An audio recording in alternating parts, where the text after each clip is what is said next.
अस्सलाम वालेकुम। मैं हूं हुमायूं कामरान और आप देख रहे हैं हमारा यूट्यूब चैनल स्टार्स विद एज के।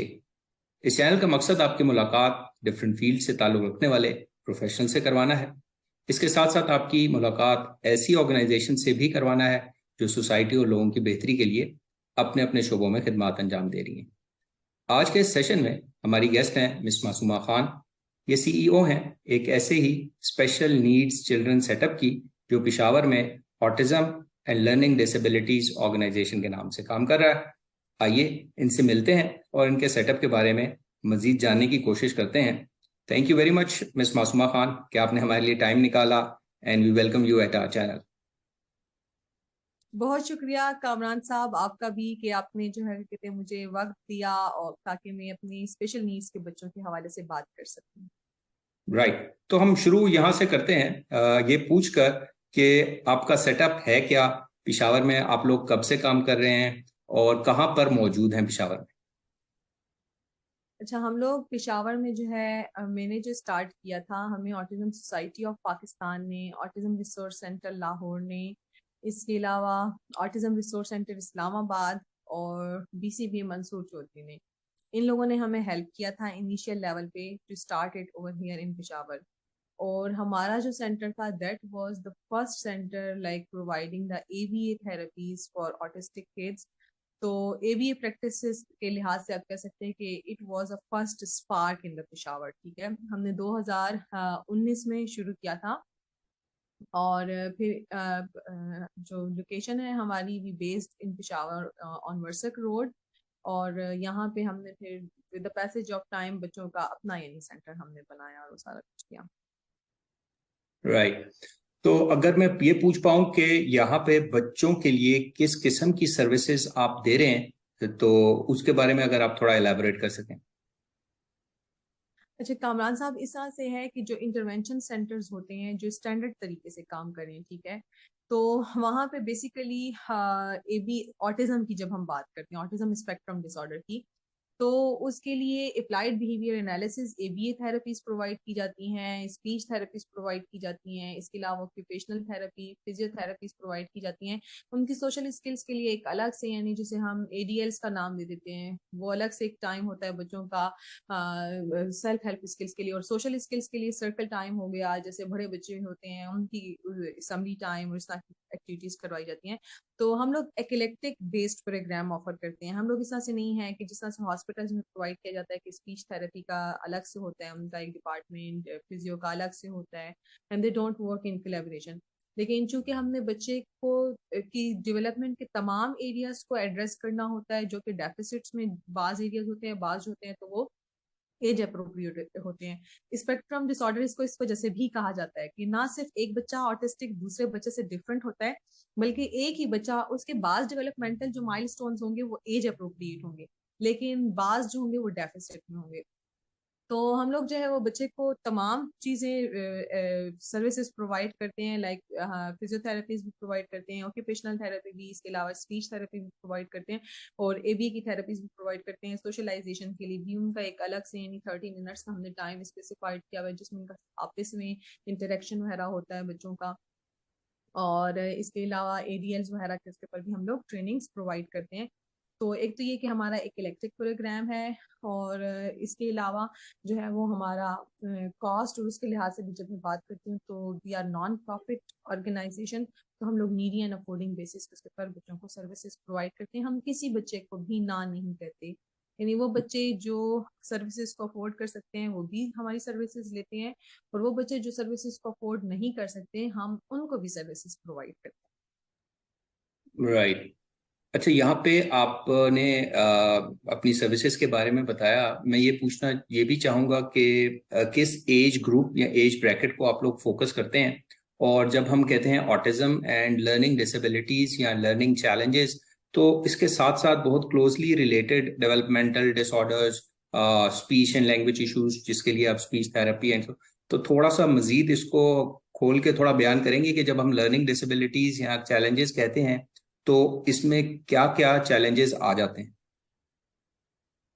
हैं। इस तरह से है कामरान साहब कि एक तो हम लोग जो है हमारे पास दो प्रोग्राम्स हैं, ठीक है। चूंकि मैंने अपनी जो हैंड्स ऑन प्रैक्टिस की थी, मैंने जो सीखा था, तो मैंने अर्ली बर्ड्स के साथ यानी अर्ली इंटरवेंशंस में भी काम किया था, यानी जो बच्चे आते हैं हमारे पास, ठीक है, छोटे बच्चे यानी from age 2 onwards up to 6-7 के। और इसके अलावा मैंने मेरा एक्सपोजर रहा है, मैंने इनफैक्ट BCBA की सुपरविजन में एडल्ट्स के साथ भी काम किया हुआ है। So that's why we have 2 programs हमारे पास, जो अर्ली बर्ड्स के हैं बच्चे, जो यानी इनिशियल अर्ली इंटरवेंशन प्रोग्राम में आते हैं, उनके लिए हम लोग ABA प्रोग्राम्स जो है कहते हैं ऑफर करते हैं। और इसके अलावा जो हमारे पास एडल्ट्स आते हैं, तो उसके लिए उनके लिए हमारे पास रिमीडियल क्लासरूम के प्रोग्राम्स हैं, और इसके अलावा हम लोग उन्हें कुछ वोकेशनल स्किल्स और इस तरह की चीजें सिखाते हैं। तो we deal with both kind of kids, यानी एक तो ये कि हमारे पास छोटे बच्चे होते हैं, और इसके अलावा जो है वो हमारे पास बड़ी एज के भी बच्चे आते हैं, और उसमें हमारे पास अप टू एज 20 तक के बच्चे हैं एडल्ट। राइट। बाकी जो आपके एक सवाल का दूसरा हिस्सा था लर्निंग डिसेबिलिटीज का, तो इस तरह से है कि देखिए, जो इस लर्निंग डेवलपमेंट के यानी 4 एरियाज हैं, ठीक है, चाहे वो एक बच्चा न्यूरो डेवलपमेंटल डिसऑर्डर्स के साथ पैदा होता है, डिसेबिलिटी के साथ पैदा होता है, या either we talk about the neurotypical kids. तो फिजिकल डेवलपमेंट, स्पीच डेवलपमेंट यानी कम्युनिकेशन की जो होती है, इसके अलावा जो है कॉग्निटिव डेवलपमेंट आ जाती है, और इसके अलावा बच्चे की सोशलाइजेशन, ये सोशल डेवलपमेंट का एस्पेक्ट भी होता है। तो ऑटिस्टिक बच्चों का भी यही है कि जब उनको अर्ली इंटरवेंशंस प्रोवाइड की जाती हैं, तो with the passage of time they lose their diagnosis, ठीक है, उनको फिर लेटर ऑन कम्युनिकेशन के, सोशलाइजेशन से रिलेटेड जो एडजस्टमेंट के उनके होते हैं इश्यूज, और वो सारा कुछ, अडॉप्टेबिलिटी टू चेंज, तो इस तरह की चीज़ों के उनको मिलना शुरू हो जाते हैं डिसऑर्डर्स। तो इंटरनेशनल वर्ल्ड में तो अब right now even to autism का डायग्नोसिस देते भी नहीं है, वो कम्युनिकेशन के डायग्नोसिस दे रहे हैं डिसऑर्डर्स के, और इसके अलावा उनको स्लो लर्नर्स का कहा जा रहा है। तो हमारे पास आते हैं जो हमारा सेंटर का यानी मॉर्निंग का जो टाइम है, वो हमारी नॉन प्रॉफिट एक्टिविटीज होती हैं, लेकिन आफ्टर 2 o'clock जो हम लोग क्लिनिकल प्रैक्टिसेस करते हैं, उसमें हमारे पास ऐसे बच्चे भी आते हैं जिनके स्पीच साउंड डिसऑर्डर्स होते हैं, यानी वो प्रॉपरली साउंड्स को प्रोड्यूस नहीं कर पाते। बाज जो है वो स्टैमरिंग के साथ आते हैं, बाज सेलेक्टिव म्यूटिज्म के साथ आते हैं, कि बच्चा स्कूल में नहीं कुछ बोल रहा, कुछ पढ़ रहा, घर में वही चीज बच्चा यानी सब कुछ कर रहा है, ठीक तरीके से कम्युनिकेट कर रहा है, इवन अपने पेट्स के साथ भी बातें कर रहा है।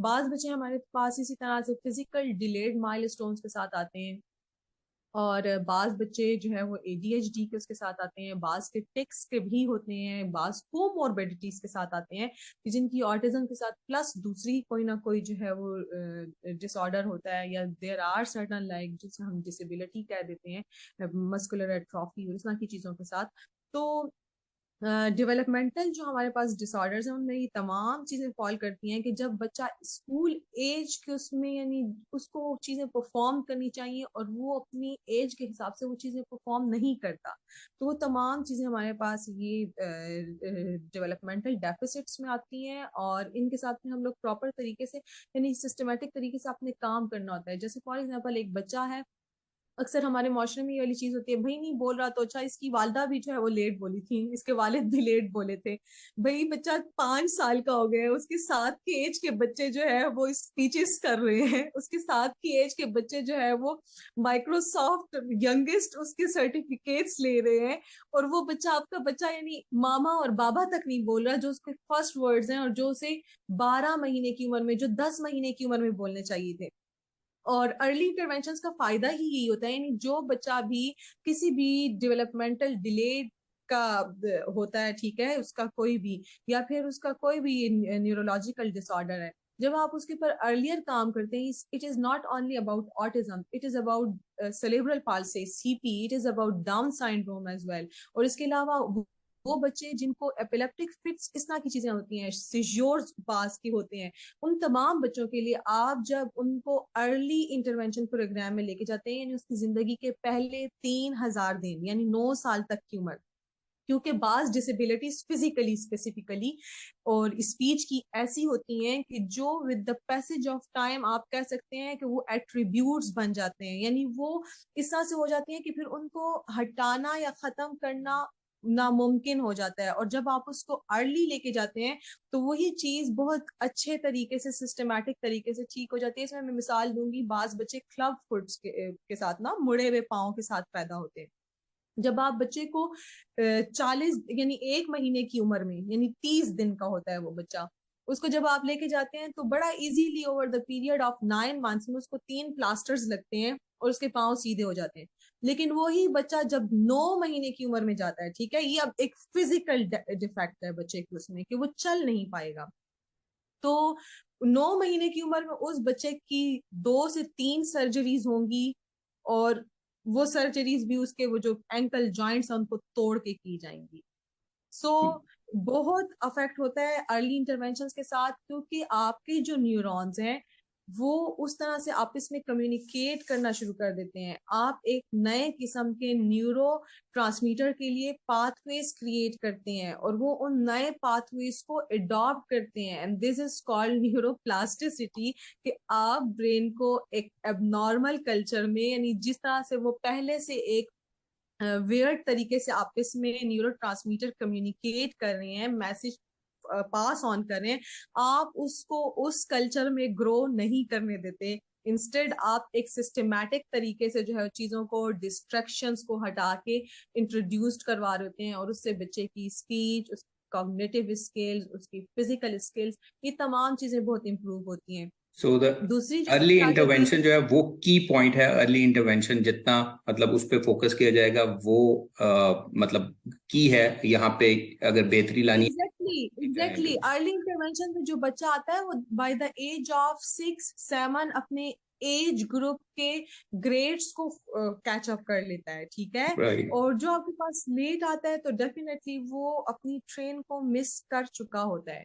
दूसरी इसमें राइट जो चीज आती है, डेवलपमेंट का जो एक एरिया है ना, यानी कोई भी एक बच्चा आपके पास जिस उसके साथ आ रहा है, डिलेट के साथ आ रहा है किसी भी डेवलपमेंटल एरिया में, चाहे वो फिजिकल है, जैसे हमने भी एक क्लब फुट की बात की, ठीक है, उसके साथ क्या होगा, बच्चे की अगर फिजिकल, यानी वो फिजिकली हेल्दी नहीं है, वो चल नहीं पा रहा, उसके दूसरे जो पेयर ग्रुप के बच्चे हैं वो भाग रहे हैं, वो खेल रहे हैं, बच्चे की सेल्फ स्टीम लो होगी, उसका वो जो सेल्फ कॉन्फिडेंस है टू डू द थिंग्स, ठीक है, वो चीजें कम होगी। एज अ रिजल्ट उसकी कॉग्निटिव स्किल्स के उसके ऊपर इसका अफेक्ट आएगा। जब उसकी कॉग्निटिव स्किल्स डेफिसिट में जाएंगी, वो लोगों से कम्युनिकेट नहीं कर पाएगा। यानी राइट कम्युनिकेशन, इनफैक्ट जब हमारी कम्युनिकेशन की स्किल जो है वो मास्टरी के उसके ऊपर होती है, तो हमारी जिंदगी में प्रॉब्लम्स कम होती हैं, और जब हमारी राइट कम्युनिकेशन की स्किल जो है वो अप टू मार्क नहीं होती, तो प्रॉब्लम्स भी ज्यादा होते हैं, चाहे वो इंडिविजुअल लेवल पे हो, चाहे वो स्टेट्स लेवल पे हो, चाहे वो दुनिया सही में जहां पे भी हो, ठीक है। तो राइट एक बच्चे की कम्युनिकेशन डेवलप नहीं होगी, कम्युनिकेशन जब डेवलप नहीं होगी तो ऑटोमेटिकली वो लोगों के साथ मेल जोल में उस तरह से नहीं होगा जिस तरह से उसे होना चाहिए। तो राइट डेवलप जितने भी एरियाज हैं ये आपस में एक दूसरे के साथ जुड़े हुए हैं। यानी ऑटिज्म में सिर्फ ये कह देना कि भाई ये तो मेरा बच्चा तो बोलता नहीं है और हम्म बस ये है कि लोगों के साथ सोशलाइज नहीं करता, नहीं, इट विल इवेंचुअली अफेक्ट। जिस इसे हम साइकोलॉजी की उसमें, since I M clinical psychologist, हम इसे सोमैटिक सिम्टम्स कहते हैं। कि जब आपके ऊपर स्ट्रेस होता है, like that is related to just your mind, that is just related to your thought patterns, ठीक है, लेकिन वो इसको आप, इसको हम आगे लेके हाँ, चलेंगे। लेकिन हम दोबारा फोकस हमारा आता है ओके इस सेंटर पे। ओके तो हम ओके इसको इसको आगे भी डिस्कस करेंगे, लेकिन हम ये पूछना चाहेंगे कि ओके। जब बच्चे आपके पास आते हैं तो आपके पास भी डायग्नोसिस और असेसमेंट की सर्विसेज अवेलेबल हैं, या उनके वो बाहर से करवा के लाते हैं अपनी डायग्नोसिस? और अगर वो बाहर से करवा के लाते हैं तो वो क्या एक्सेप्टेबल होती हैं कुछ जगहों से, या किस तरह आप उसको लेते हैं? अच्छा देखें, this is like a rule with us कि हम लोग डायग्नोसिस के साथ ही बच्चे को अपने पास इनरोल करते हैं। यानी एक ऐसा बच्चा कि जिसको डायग्नोसिस नहीं मिले हुई, ठीक है, और वो है क्या कहते हैं, यानी we are registered over here with social welfare department of KPK, ठीक है। तो कुछ रूल्स एंड लॉज उस तरह से भी हैं। Since I am registered RBT and recently like I am pursuing ABA masters MS in clinical psychology as well, तो उस लिहाज से like I believe in ethical practices, ठीक है। Priorly when I was not having even ये clinical psychology को उसका in initial year in 2019, सो उस वक्त ये होता था कि फिर मैं बच्चों को रेफर करती थी न्यूरोलॉजिस्ट्स को, साइकेट्रिस्ट्स को, so that they should bring their diagnosis, ताकि हमें एटलीस्ट पता चले कि बच्चे का जो डायग्नोसिस है वो यही है या नहीं, और फिर उसके बाद हम लोग उनकी स्किल्स की असेसमेंट्स और वो सारी चीजें करके और थेरेपीज और ये तमाम चीजें शुरू करते थे. And since now like I have the certification in that, तो I do assessment by myself as well. लेकिन स्टिल मैं क्रॉस चेक के लिए भी, और सर्टन टाइम्स जब एक बच्चा किसी भी, सिर्फ ऑटिज्म नहीं, किसी भी न्यूरो डेवलपमेंटल डिसऑर्डर्स के साथ हमारे पास आता है, तो उसमें ये होता है कि माँ बाप के लिए, यानी उनको ये पता होता है कि मेरे बच्चे के साथ कुछ मसला है, लेकिन उनके लिए एक्सेप्ट करना इस चीज को बहुत मुश्किल होता है. तो उसमें फिर यूजुअली हम लोग थोड़ा सेंसिटिव तरीके से इस इंफॉर्मेशन को वो करते हैं, ताकि पेरेंट्स जो है वो बच्चे की मैनेजमेंट के बारे में भी सोचें और इस चीज को एक्सेप्ट भी करना शुरू कर दें. तो यूजुअली फिर ये होता है कि क्रॉस डायग्नोसिस के लिए भी मैं बच्चों को रेफर जरूर करती हूँ. And I never ever like refer them like to a specific neurologist or psychiatrist, but I just simply ask the parents कि आप इसे किसी भी neurologist या psychiatrist के पास फीड्स के ले जाएं, और आप अपने बच्चे का थोड़ा सा ये डायग्नोसिस भी करवा लें. आप इस चीज के बारे में थोड़ी सी पढ़ना भी शुरू कर दें, इसकी थोड़ी सी जो अवेलेबल इंफॉर्मेशन है इन हैंड ना, आप थोड़ा सा इस चीज के बारे में पढ़ें कि ये क्या है. और देर आर सर्टन स्केल्स के जो पेरेंट्स के उसके लिए होते हैं, जैसे ऑटिज्म के उसमें चैट का है, तो I usually like request them कि आप थोड़ा सा वो भी फिल कीजिएगा और उसका थोड़ा स्कोर जो है वो मेरे साथ शेयर कर दीजिएगा. तो एक तो ये है कि असेसमेंट्स उसका definitely we go for that, और उसके बगैर हम किसी बच्चे को नहीं रख सकते. उसके यानी अगर किसी बच्चे को कोई डायग्नोसिस मिला ही हुआ नहीं है, तो इसका मतलब तो ये कि फिर वो बच्चा न्यूरोटिपिकल उसके साथ है, उसके कुछ और एडजस्टमेंट से रिलेटेड प्रॉब्लम हो सकते हैं, उसके कुछ डिसरप्टिव मूड डिसरेगुलेशन से रिलेटेड इश्यूज हो सकते हैं, लेकिन फिर उस बच्चे के न्यूरो डेवलपमेंटल डिसऑर्डर्स के साथ वो नहीं आ रहा. राइट. अच्छा, यहाँ पे आपने अभी दौराने गुफ्तगू अपना तारुफ भी करवा दिया और अपना एक्सपीरियंस और एजुकेशन को भी बताया हमें. हम ये भी पूछना चाहेंगे कि यहाँ पे आपकी टीम में बच्चों के लिए और कौन कौन से प्रोफेशनल्स अवेलेबल हैं. जिस तरह आपने बताया कि डिफरेंट थेरेपीज हो रही हैं, तो आपकी टीम का थोड़ा सा अगर तारुफ करवा सकें आप. बिल्कुल, मेरे पास यहाँ पे एमएस किया हुआ है फिजियोथेरेपी में from KMU Khyber medical university से Navera Razzaq is her name. इसके अलावा मेरे पास स्पीच थेरेपिस्ट है Madiha, she had her MS from Riphah in SLP.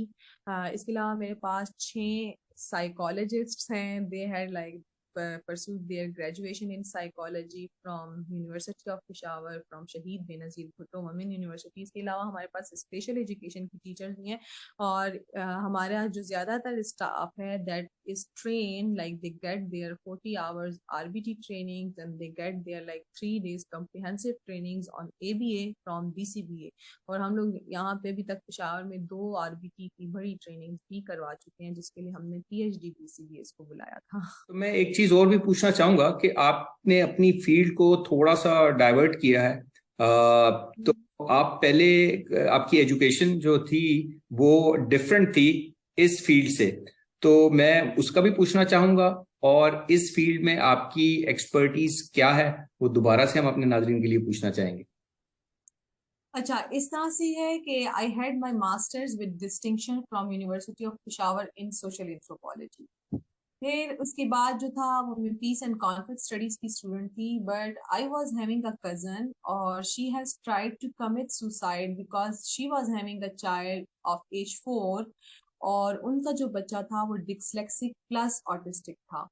And she was looking for his admissions, and कोई स्कूल उसको स्वैप लेने के लिए तैयार नहीं था.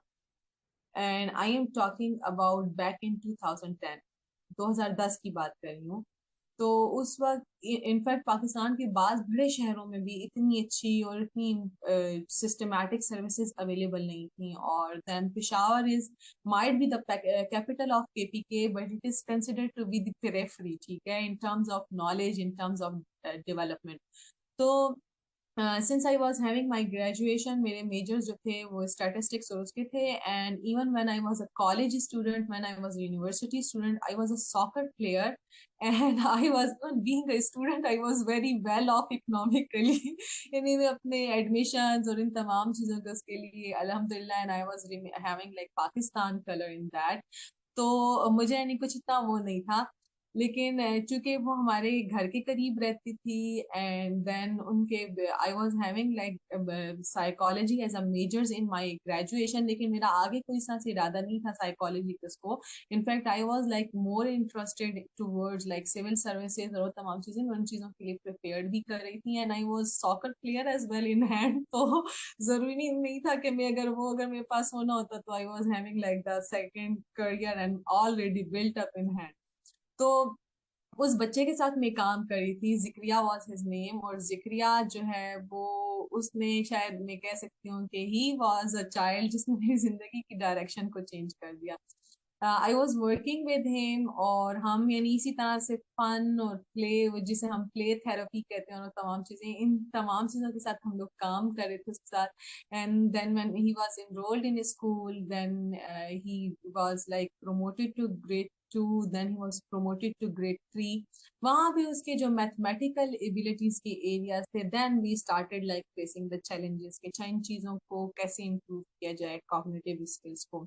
एंड फॉर दैट जो था वो मैंने एक देखा था online, autism resource centre Islamabad में इंटर्नशिप जो है वो क्या कहते हैं अनाउंस की थी, and I had applied for that internship. और जब मुझे उसके इंटरव्यू के लिए बुलाया गया, and when they asked me about like certain things, तो एबीए की तो मुझे उनका नहीं पता था। फिर उन्होंने मुझे कहा कि अच्छा, जब आपको ये बच्चा इस तरह से वो किया जाएगा तो आप कैसे वो करेंगे। And then I had started speaking, and they were amazed कि हम तो बच्चों के साथ यही कर रहे होते हैं। एंड आफ्टर दैट लाइक मैंने अपनी इंटर्नशिप की थी वहां पे, फिर आई हैड लाइक आरबीटी का मैंने किया था, 40 आवर्स की ट्रेनिंग ली थी, उसका एग्जाम पास किया, फिर मैंने सुपरविजन में 2 साल तक काम किया बीसीपीए की। बिसाइड्स दैट में जो है क्या कहते हैं डिफरेंट सर्टिफिकेशंस असेसमेंट में और उन चीज़ों में फ्रॉम फातिमा जिन्ना यूनिवर्सिटी और इस तरह से वो भी ऑप्ट करी थी short courses.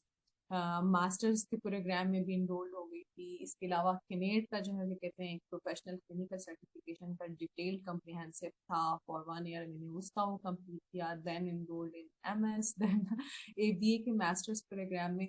So has the journey is diverted, and हमने, मुझे हेल्प भी जिन लोगों ने किया था, तो हमने यानी I went over there to learn only for our child. There was not a kind of, मैंने कभी सोचा भी नहीं था कि मैं यानी इस तरह से बच्चों के लिए करूंगी। लेकिन वो है क्या कहते हैं अल्लाह ताला ने शायद यही लिखा था, तो that's why it came on the way. वरना ऐसा से नहीं था। I was really good player, and even I was like जो प्रिपरेशन और वो भी तमाम चीजें करी थी, तो अगर मैं वो भी कर लेती तो इट वाज नेवर एवर कि वो कुछ वो होता। लेकिन ये है कि this probably this profession come into my destiny. और फिर मैं भी उसकी तरह चली गई, I had embraced it. Okay जी। So let's go back to your centre now. तो हमने ये तो पूछा आपसे कि जो आपके पास डिफरेंट टीम मेंबर्स हैं, वो कौन कौन से हैं। तो हम ये भी पूछना चाहेंगे कि जब आप स्टाफ हायर करती हैं तो क्वालिफिकेशन एक्सपीरियंस के अलावा क्या चीज़ आप उनमें देख रहे होते हैं। क्वालिफिकेशन एंड एक्सपीरियंस के अलावा एक तो ये है कि मैं जो है ना उसका ये चीज भी देख रही होती हूँ कि एक बंदा यानी कितना पैशनेट है अपने काम के बारे में, ठीक है। एक मैं यूजुअली ये भी करती हूँ कि फॉर द, चूंकि हम लोग हायरिंग पहले यानी हायरिंग से पहले 1 मंथ पेड इंटर्नशिप ऑफर करते हैं, ठीक है, जिसमें उन्होंने उनको हम लोग एबीए की ट्रेनिंग्स दे रहे होते हैं, चाहे वो फिजिकल थेरेपिस्ट है, स्पीच थेरेपिस्ट है, चाहे वो एबीए के लिए साइकोलॉजिस्ट हम हायर कर रहे हैं।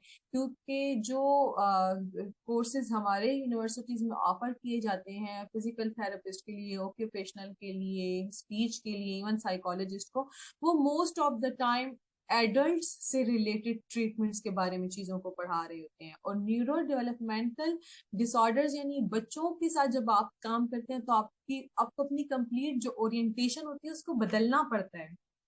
तो हाँ, एक तो ये चीज है।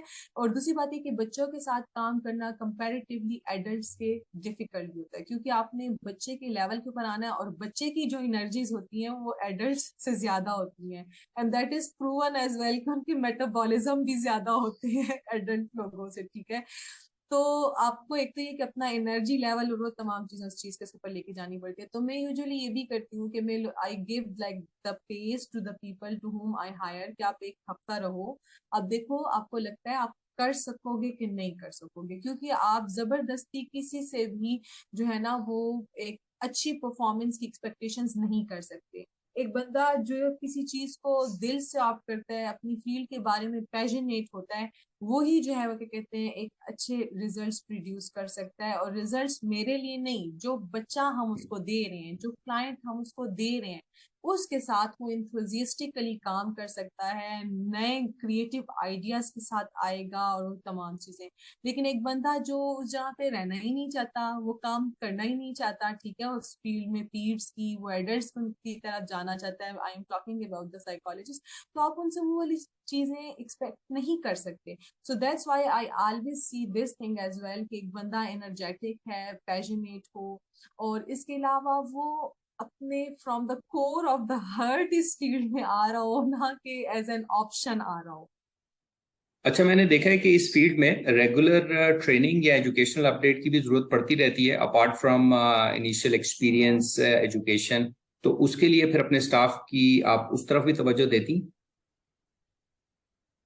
डेफिनेटली हम लोग मेरे पास जितना भी स्टाफ है ना, like I always encourage them to get enrolled in higher degree programmes, in different certification, in different courses. और आपको नॉलेज जो है ना वो अपग्रेड इस वजह से करना पड़ता है कि it's a kind of field, जिस तरह से मेडिकल फील्ड में आए रोज नई जो है वो इजादात होती रहती हैं, इसी तरह से हमारे इस फील्ड में भी नई नई चीजें आती रहती हैं, नई नई टेक्निक्स आते रहते हैं therapeutic. There were like certain disorders के जो DSM-4 में नहीं थे, लेकिन अब डायग्नोस्टिक स्टैटिस्टिकल मैनुअल जो 5 है उसमें उन्होंने उसको किया, उनकी कैटेगराइजेशन मुख्तलिफ होगी। द सेम बच्चों का भी है, न्यूरो डेवलपमेंटल डिसऑर्डर्स की जब हम बात करते हैं तो उसमें भी यानी नई नई चीजें। और चूंकि हमारे जो हर एक जमाने के, ठीक है, even after just 1 decade, gadgets each and everything जो है वो सोशल लाइफ का जो पर्सपेक्टिव होता है, ये तमाम चीजें मुख्तलिफ हो जाती हैं। इस वजह से जो डिसऑर्डर्स होते हैं उनके डिफरेंट काइंड आपके पास आना शुरू हो जाती हैं। जैसे इवन हम जब ASD की, ऑटिज्म स्पेक्ट्रम डिसऑर्डर की बात करते हैं, तो पहले जो था वो इसमें आपके पास 5 क्लासिफिकेशंस उसमें आते थे, एस्पर्जर और वो सारे। लेकिन अब उन्होंने इसको सिंपली एक स्पेक्ट्रम डिसऑर्डर उसका कर दिया है, आपको लेवल्स बता दिए हैं सेवेरिटी के, उसके ऊपर mild to moderate, moderate to severe. तो इसी तरह से जो थेराप्यूटिक टेक्निक्स होती हैं उनमें भी नई नई जो है वो चीजें इन्वेंट होती रहती हैं, नए नए तरीके इन्वेंट होते रहते हैं। जैसे पहले जो होता था तो इवन के जो साइकोथेरेपिक हमारे पास सेशंस होते थे CBT या DBT के, उसमें ऑनलाइन का कोई तस्वुर नहीं था। लेकिन अब वो चीजें आपके पास प्रैक्टिसेस ऑनलाइन भी हो रही हैं। द सेम हमारे पास जो एडल्ट बच्चे हैं जो ऑलरेडी इंटरवेंशन प्रोग्राम्स में एनरोल्ड थे, they have like now certain speech, functional speech से रिलेटेड उनके इश्यूज हैं, तो उनका ये है कि उनके भी यानी हम लोग ऑनलाइन वो सेशंस कंडक्ट कर सकते हैं। अब उन ऑनलाइन सेशंस को कंडक्ट कैसे करना है उसके लिए अलग से ट्रेनिंग्स होती हैं। सो डेफिनेटली आपको नॉलेज को जो है वो अपग्रेड करना पड़ता है। इसी तरह से ABA का है, तो जब वो इनिशियल लेवल के ऊपर ये साइंस थी तो कैसी थी, अब मजीद उसमें नई चीजें, अब सिर्फ वो उसको आप न्यूरो डेवलपमेंटल डिसऑर्डर्स के लिए नहीं, अच्छा दूसरे डिसऑर्डर्स के लिए कैसे इस्तेमाल कर सकते हैं, वो सारा कुछ। So the things get change over the period of time, and there is only the change which is permanent in this world, and you have to make your skills and your knowledge compatible with that change. तो best of best provide services provide करने के लिए definitely आपको skill enhancement के different programmes offer करने पड़ते हैं। हम सिर्फ अपने स्टाफ के लिए नहीं, I always believe in empowering the parents as well, जिनके बच्चे न्यूरो डेवलपमेंटल डिसऑर्डर्स के साथ या किसी भी उसके ऊपर पैदा होते हैं, तो डिसेबिलिटी के साथ, तो I believe strongly in this thing कि हम पेरेंट्स के लिए भी वो ट्रेनिंग्स रखते हैं, हम स्टाफ के लिए भी रखते हैं, और हम उनके लिए बाकायदा क्वालिफाइड ट्रेनर्स मंगवाते हैं बाहर से, चाहे वो हो या इनसाइड ऑफ पाकिस्तान हो। लेकिन ये कि हम ऑफ एंड ऑन जो है वही ट्रेनिंग्स ऑर्गेनाइज करते हैं। ओके। अच्छा, पेरेंट्स की ट्रेनिंग की बात हुई तो एक चीज मेरे जहन में और आई कि पेरेंट्स डिमांड करते हुए नजर आते हैं हमें मुख्तलिफ फोरम्स पे कि हमें सेशंस ऑब्जर्व करने दें। जब वो ये डिमांड आपको पुट करते हैं तो how you respond to that? अच्छा देखिए, हमारी जो साइकोलॉजिकल प्रैक्टिसेस होती हैं उसमें हम लोग कॉन्फिडेंशियलिटी के उसके ऊपर बहुत ज्यादा जोर देते हैं, ठीक है। लेकिन कॉन्फिडेंशियलिटी का कॉन्सेप्ट तब चेंज हो जाता है जब आपके पास एक माइनर जो है ना सर्विसेज थेरेपीज देने के लिए आता है, ठीक है। यानी एडल्ट्स जो होते हैं वो अपनी कॉन्फिडेंशियलिटी और उन तमाम चीजों को उसके लिए वो खुद यानी रजामंदी और वो तमाम चीजें, या वो अपने गोल्स खुद सेट करते हैं थेरेपिस्ट के साथ, और तब उनकी थेरेपीज आगे फर्दर परसू की जाती हैं। लेकिन जब हम लोग बच्चों की बात करते हैं, न्यूरो डेवलपमेंटल डिसऑर्डर्स की बात करते हैं, वहां तो इवन देखिए बच्चे की जो प्राइमरी असेसमेंट होती है ना, यानी असेसमेंट्स को उसमें हम लोग क्लिनिकल इंटरव्यू कर रहे होते हैं, ऑब्जर्वेशंस कर रहे होते हैं, इसके अलावा स्केल्स अप्लाई कर रहे होते हैं फॉर्मल असेसमेंट के लिए, ठीक है। तो जब हम लोग बच्चे की बात करते हैं, अब ऑब्जर्वेशन और ऑब्जर्वेशन की हद तक तो ठीक है कि साइकोलॉजिस्ट है या फिर वो अगर बिहेवियर थेरेपिस्ट है वो डायरेक्टली बच्चे को ऑब्जर्व कर रहा है। लेकिन जब क्लिनिकल इंटरव्यू की बात आती है तो वो तो बच्चा खुद नहीं बता सकता। जैसे अब 4 साल का बच्चा, उसकी स्पीच ही नहीं है, वो मामा बाबा नहीं बोलता, वो मेरे क्वेश्चंस को कहाँ से आंसर करेगा कि वो कैसा फील कर रहा है, वो लोगों में जाके चाहे वो घबराहट तो नहीं फील करता ये चीज। उन बच्चों के डेफिनेटली क्लिनिकल इंटरव्यूज जो होते हैं वो हम पेरेंट्स से करते हैं।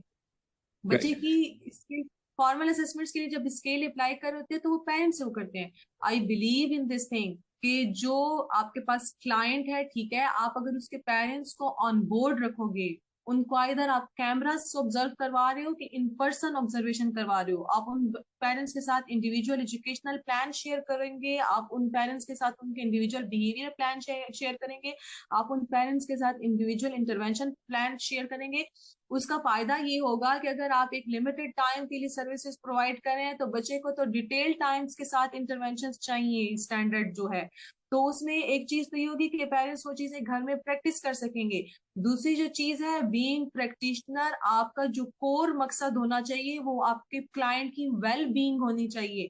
आपके क्लाइंट की वेल बीइंग इम्प्रूवमेंट से होगी, ठीक है। और जब आपके क्लाइंट में इम्प्रूवमेंट आएगी, ठीक है, only then the other parents जो अपने बच्चों को नहीं लेके जाते और वो मिजरेबल जिंदगियां गुजार रहे होते हैं, न्यूरो डेवलपमेंटल डिसऑर्डर्स के साथ जो बच्चे पैदा होते हैं, उनका बिलीव स्ट्रेंथन होगा आगे थेरेपी वर्क्स, यानी थेरेपीज काम करती हैं। ये कोई पीर बाबा का जो है वो आस्ताना नहीं होता कि आप अंदर ले जाए और अंदर जो है वो शुभ होगी और वो सारा कुछ नहीं।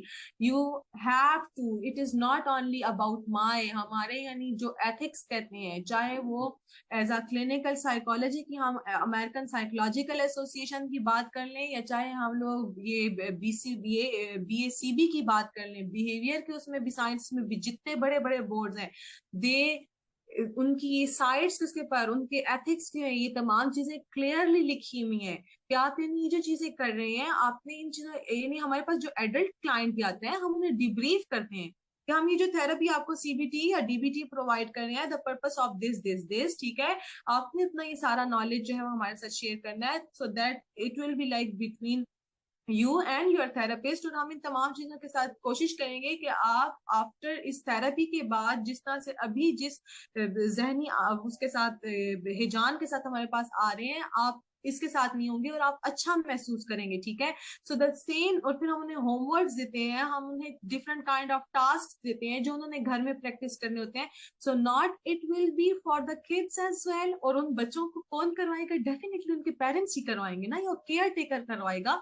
सो राइट। इसमें तो दूसरी कोई राय है ही नहीं, यानी you have to, one must have to. Okay. अच्छा, हम एक चीज जो पेरेंट्स काफी इंटरेस्टेड होते हैं, आपने शुरू में ये तो बताया कि आपका जो दो किस्म के प्रोग्राम्स हैं, एक मॉर्निंग है, नॉन प्रॉफिट सेटअप है, और फिर थेरेपीज इवनिंग में चलती हैं। तो अगर हम पूछना चाहें कि आपकी फीस वगैरह सेशंस की कैसे चार्ज करते हैं, वो अगर आप पेरेंट्स को थोड़ा आइडिया बता सकें। अच्छा, हमारे पास इस तरह से है कि जो बच्चे रेगुलर बेसिस के उसके ऊपर आते हैं और एडमिशन किड्स होते हैं, और admission fees just for months जिस तरह से स्कूल्स को उसमें होता है और वो पेरेंट्स ने पे करनी होती है, दैट इज 20,000 रुपीज। और हमारी जो मंथली चार्जेस हैं दैट आर 18,000 रुपीज, ठीक है। लेकिन उसमें फिर हमारे डिफरेंट क्राइटेरियाज हैं नीडी के उसके लिए, और एक पेरेंट्स अगर उस क्राइटेरिया को फुलफिल करते होंगे, ठीक है, और तो हम उन्हें फिर नीडी उसके ऊपर सर्विसेज प्रोवाइड करते हैं। और नीडी जो हमारी सर्विसेज हैं दैट इज लाइक, उनमें बाज बच्चे ऐसे भी हैं कि जो हमें फी देते नहीं है। इनफैक्ट उनकी कन्वेंस वगैरह के भी हम लोग स्पॉन्सर या उस तरह से लेके आते हैं और उसको मैनेज करते हैं, ठीक है। और इसके अलावा जो हमारी प्राइवेट प्रैक्टिसेस हैं यानी क्लिनिकल, तो उसमें हम लोग उसमें डिपेंड करता है, जैसे हमारे 30 मिनट्स के भी सेशंस हैं, 45 मिनट्स के भी हैं, 1 आवर का भी है। The 1 hour session we charge 2,000 rupees, for 45 minute session we charge 1,500, and for the 30 minute sessions we charge 1,000 rupees। और उसमें भी फिर ये होता है कि हम कोशिश करते हैं कि कस्टमाइज्ड सर्विसेज हो, पेरेंट्स के लिए अफोर्डेबल हो, तो we even offer them like the monthly packages as well. तो उसमें फिर ये है कि यानी अगर एक बच्चा जो प्राइवेट क्लिनिकल उसमें आ रहा है और वो पूरे मंथ के उसके लिए आ रहा है, तो we offer them like around 15,000 या इस तरह से फॉर 30 मिनट सेशंस या 1 आवर के इवन सेशंस, उसके लिए भी पैकेजिंग भी ऑफर करते हैं। राइट, काफी आपने एलैबोरेट करके बता दिया, पेरेंट्स के लिए काफी आसानी होगी। अच्छा, आपने अभी दरमियान में ऑनलाइन सर्विसेज और उनकी फ्री ट्रेनिंग का जिक्र किया, तो मैं ये भी पूछना चाहूंगा कि आप लोग भी ऑनलाइन थेरेपीज अपने क्लाइंट्स को दे रहे हैं? हम लोग अपने क्लाइंट्स को भी दे रहे हैं ऑनलाइन थेरेपीज, जो हमारे एडल्ट बच्चे हैं स्पेसिफिकली, ठीक है, जो स्कूल गोइंग है एंड लाइक स्पीच वगैरह किस तरह के वो सेशंस या वो चीजें लेते हैं। इसके अलावा हम online CBT DBT different disorders के लिए भी प्रोवाइड करते हैं, जिसमें डेफिन डिसऑर्डर्स बच्चों का है, एडजस्टमेंट से रिलेटेड होते हैं, डिस्ट्रप्टिव मूड डिसरेगुलेशन से रिलेटेड, यानी वो तमाम दूसरे फोबिया के साथ बच्चे होते हैं, बास के पीटीएसडी के होते हैं, तो उन बच्चों को भी हम लोग ऑनलाइन सर्विसेज प्रोवाइड करते हैं। राइट। अगर मैं ये पूछूं आपसे कि क्योंकि मुख्तलिफ सेंटर्स या स्कूल्स जो ऐसे सेटअप्स हैं, अपनी कोई ना कोई डिफरेंट ऐसी फीचर या खुसूसियत बयान कर रहे होते हैं कि हमारा ये यूनिक फीचर है। तो अगर हम आपसे पूछें कि आपके सेंटर का यूनिक फीचर क्या है, एक तो हमें पता लग गया कि वो आप नीडी या नॉन प्रॉफिट वाला भी वो सिलसिला चला रहे हैं। तो इसके अलावा अगर आप हमारे साथ कुछ और शेयर करना चाहें। हमारे सेंटर का जो सबसे डिफरेंट फीचर है ना, वो ये है कि हमारे पास जो बच्चे आ रहे होते हैं ना, जो बच्चे हमारे पास आ रहे होते हैं, हम ये नहीं समझते कि ये इनके वालिदैन लेके आ रहे हैं, हम ये समझते हैं कि ये मेरा अपना बच्चा है, ये मेरा अपना बच्चा है। और हम उस बच्चे को कभी भी इस माइंड के साथ नहीं लेते कि सारी उम्र आएगा। हम इस माइंड के साथ लेते हैं कि 2-3 साल तक टारगेटेड है, यानी 3 साल तो ज्यादा है या 4, कोशिश होती है कि 2 साल तक ये आएगा और इस बच्चे ने स्कूल जाना, the child will have to go to mainstream. Right. अच्छा, एक चीज और हम ये पूछना चाहेंगे कि सेंटर्स बहुत सारे क्लेम करते हैं डिफरेंट थेरेपीज और डिफरेंट प्रोसीजर्स एंड ट्रीटमेंट्स, और जो भी उसको नाम दें आप लोग। तो उसके लिए जब डिफरेंट थेरेपीज आप अडॉप्ट कर रहे होते हैं, तो उसमें डिफरेंट इक्विपमेंट मटेरियल की जरूरत पड़ती है। तो how well equipped is your school और setup in terms of equipment और मटेरियल? अच्छा, इक्विपमेंट्स के उसका ये है कि हम लोग जो एबीए प्रोग्राम ऑफर कर रहे हैं, तो उसमें हम लोगों ने एबीए की जितने यानी एबल्स है या वीबी मैप्स है, उसके अकॉर्डिंगली अपने पास मटेरियल्स रखे हुए हैं। स्पीच के जो प्रोटोकॉल्स हैं, स्पीच के उसके असेसमेंट के लिए स्केल्स डिफरेंट काइंड है, इसी तरह से ही उसमें जो मेडिकल इक्विपमेंट्स की जरूरत होती है वो भी तमाम मौजूद है। इसी तरह से जो हमारे पास फिजिकल थेरेपी, ऑक्यूपेशनल थेरेपी, जो बच्चे हमारे पास सेंसरी नीड्स और उन चीजों के साथ आते हैं, तो उनसे भी रिलेटेड हमारे पास डिटेल्ड इक्विपमेंट्स पड़े हुए हैं। एक चीज होगी, हाँ, इसमें मैं ये जरूर कहूंगी कि हमारे पास जिस तरह से हम लोग सीपी की बात कर लेते हैं, डाउन सिंड्रोम की, चूंकि और speciality like we deal with autistic kids, so हमारे पास ऑटिज्म से रिलेटेड बच्चों के मटेरियल्स और सारा कुछ पड़ा हुआ है। लेकिन जो हमारे पास इस तरह से बच्चे आते हैं जिनकी फिजिकल नीड्स और ये तमाम चीजें ज्यादा होती हैं, तो फिर उनको हम इस तरह के बाद हॉस्पिटल्स में जहाँ पे उनकी नीड्स को एड्रेस किया जा सकता है, उनके लिए स्पेसिफिक वॉकर्स होते हैं और सर्टन काइंड हो, तो उन बच्चों को हम लोग यूजुअली रखते भी नहीं है, उनको हम लोग फिर रेफर करते हैं दूसरे इस तरह के सेंटर्स में जो स्पेसिफिकली उसी तरह की नीड के बच्चों के साथ काम करें, जिनके लिए डिफरेंट काइंड ऑफ जो है वो ऑर्थोसिस की एक चीजें असिस्टिव जो है वो जैसे एफओज और डिफरेंट काइंड ऑफ उसके लिए डेवलप करनी पड़ती हैं, तो वो फिर वो वहां पे जाके सर्विसेज लेते हैं। क्योंकि हमारा ऑटिज्म का है, तो हमारा स्पीच का, पीटी का, एवी के तमाम, इवन हमारे क्लास रूम्स, सो उसमें तमाम मटेरियल्स वही हैं जो ऑटिज्म से रिलेटेड जो असेसमेंट स्केल्स में मौजूद होते हैं और होने चाहिए ऑटिज्म सेंटर में। ओके, टू लास्ट क्वेश्चंस जो हमारे हैं, वो उनमें से एक है, उसका हम चाहेंगे कि शॉर्ट आंसर हमें मिल जाए। वो ये कि आप क्या समझती हैं कि पाकिस्तान में ओवरऑल प्रोफेशनल्स जो हैं इस रिहैब फील्ड में, चाहे वो ओटी वाले हों, स्पीच थेरेपिस्ट हों, साइकोलॉजिस्ट हों, किस चीज की कमी नजर आती है जिसको बेहतर करने की जरूरत है ओवरऑल? एक तो ये है कि सर्विसेज को सेंट्रलाइज्ड करना, ठीक है। अगर आप छोटी छोटी छोटे छोटे अलग अलग से दुकानें वो करके वो करेंगे, ठीक है, तो उससे आप मेरे ख्याल में ना उस तरह से बेस्ट, क्योंकि एक इलेक्ट्रिक डेवलपमेंट की बात हो रही है ना, यानी आपने एक इलेक्ट्रिक सर्विसेज प्रोवाइड करनी है। एक चीज तो ये है, तो एक तो ये कि सेंट्रलाइज्ड होना चाहिए, ठीक है। और दूसरा ये कि आप अपने क्लाइंट के साथ ना, आप अपने साथ ऑनेस्ट हो जाएं, तू मेरा ना सही अपना तो भला कर। यानी अगर एक ऑटिस्टिक बच्चा आ रहा है और एक स्पीच थेरेपिस्ट उसके पेरेंट्स को कह रहा है कि भाई 2 महीने की थेरेपी से ये बच्चा बोलना शुरू हो जाएगा ठीक है, तो be honest to your own profession, not to the client, ठीक है। एटलीस्ट आप अपने प्रोफेशन का तो एहतराम करें, आप अपने साथ तो ऑनेस्ट हो कि आप 2 महीने के बाद अगले को, एक तो ये है कि आपने सामने वाले जो क्लाइंट है, ठीक है, उसके केयर टेकर को मिसगाइड किया, ठीक है। दूसरी चीज आपने क्या की कि आपके ऊपर भी वो जो एक ट्रस्ट डेवलप करके जिस एक माइंड सेट के साथ आया था, जिस तरह से हम बीमार होते हैं हम डॉक्टर के पास इसी माइंड सेट के साथ जाते हैं ना कि द पर्सन विल हेल्प, ठीक है, ये पर्सन हमें मदद करेगा और हम ठीक हो जाएंगे, हमारी सर्जरी होगी, हम ठीक हो जाएंगे। तो वो जो 2 महीने के बाद वो जो ट्रस्ट का वो एक होता है ना कि आपने जो डेवलप कर लिया होता है, तो फिर वो किसी पे भी, चाहे वो best of the best person in the field होगा, लेकिन वो फिर उसके ऊपर वो ट्रस्ट नहीं डेवलप कर सकेंगे। तो पाकिस्तान के पर्सपेक्टिव में ये दो चीजें बहुत ज्यादा अहम है, क्योंकि जब आप मिल के काम करेंगे तो एक तो ये है कि आपके क्लाइंट में इम्प्रूवमेंट बहुत अच्छे से आएगी, आप उसको सारी सर्विसेज प्रोवाइड कर रहे हैं, उसके डेवलपमेंट के सारे एरियाज को कवर अप कर रहे हैं। दूसरी जो चीज है उसमें ये भी है कि आप जब मिल के एक चीज के लिए, एक पर्पस के लिए काम करेंगे, डेफिनेटली आप अपने क्लाइंट के लिए भी आसानियां पैदा करेंगे, आप अपने लिए भी आसानियां पैदा करेंगे।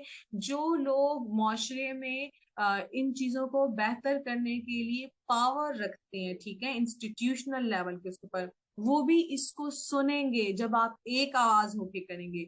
लेकिन अगर आप अलग अलग से करेंगे तो वो वाली चीज, united we stand, divided we fall. Right. Okay जी, लास्ट क्वेश्चन मेरा यही है कि एक पेरेंट है, वो उसके पास ऐसा चैलेंज्ड उसका बच्चा है या बच्ची है, तो जब वो सेंटर तलाश कर रहा होता है तो उसको क्या चीज देखनी चाहिए सेंटर में? वो कैसे किन फीचर्स को देखे, क्या देखे उस सेंटर में कि वो उसको सिलेक्ट कर ले?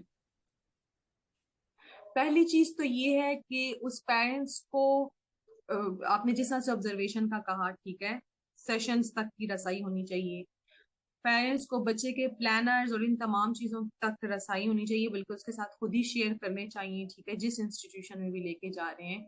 इसी तरह से जो तीसरी और अहम चीज है उसमें ये है कि उस जिस भी सेटअप में है वो एटलीस्ट रेगुलर इंटरवल्स के उसके ऊपर मीटिंग्स कंडक्ट करते हो पेरेंट्स के साथ, ठीक है, बच्चे की progress related, either is it after 2 months, either is it after 3 months, either is it after 6 months, क्योंकि 6 मंथ्स के बाद हमने प्लानर्स जो होते हैं वो अपग्रेड करने होते हैं, ठीक है।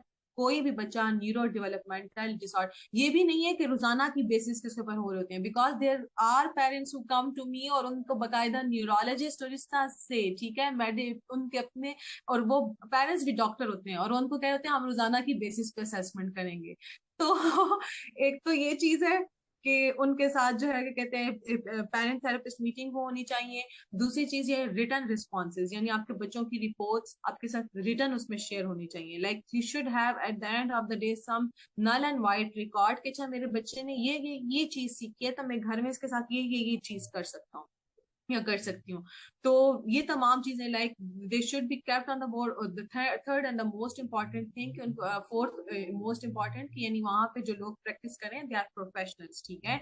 यानी वहाँ पे स्पीच थेरेपिस्ट होना चाहिए, वहाँ पे फिजिकल थेरेपिस्ट होना चाहिए, वहाँ पे ऑक्यूपेशनल थेरेपिस्ट होना चाहिए, वहाँ पे एबी थेरेपिस्ट होना चाहिए, एबी नहीं है तो साइकोलॉजिस्ट जरूर होने चाहिए, स्पेशल एजुकेशन के टीचर्स वगैरह होने चाहिए। ये तमाम चीजें, यानी एक तो वो स्टाफ का मेकअप देखें, दूसरा जो है कितनी ओपननेस है उस सेंटर में, यानी पेरेंट्स को कितना ऑन बोर्ड रखा जाता है उनके साथ, उनके बच्चे की जो है क्या कहते हैं हर एक चीज के प्रोग्रेस के बारे में, उस बच्चे की बेस लाइन, उसके असेसमेंट की तमाम चीजें शेयर की जाती है, और ये उनका हक है, यानी this is their right to get it, यानी somebody is not offering them all these things, that is a scam, ठीक है, यानी वो ethical practices नहीं कर रहे थे। राइट। तो इन्हीं टिप्स और सजेशन के साथ, वैसे तो मिस मासूमा खान के पास इतनी बातें हैं कि हमने सोचा तो था कि हम जल्दी इसको वाइंड अप कर पाएंगे, लेकिन वो इतना नॉलेज शेयर होता जा रहा होता है कि उनको बार बार इंटरप्ट करना अच्छा नहीं लगता। So we are at the end of our interview. मैं दोबारा मिस मासूमा खान आपका शुक्रिया अदा करना चाहूँगा कि आपने टाइम निकाला, एंड हम उम्मीद करते हैं कि ये इन्फॉर्मेशन पेशावर और आसपास के और लोगों के लिए भी जरूर हेल्पफुल साबित होगी। So thank you very much. Thank you so much. Okay, and thank you everyone as well for watching, और हम इंशाल्लाह नेक्स्ट सेशन में एक नए गेस्ट के साथ आपकी खिदमत में दोबारा हाजिर होंगे। तब तक के लिए अल्लाह हाफिज।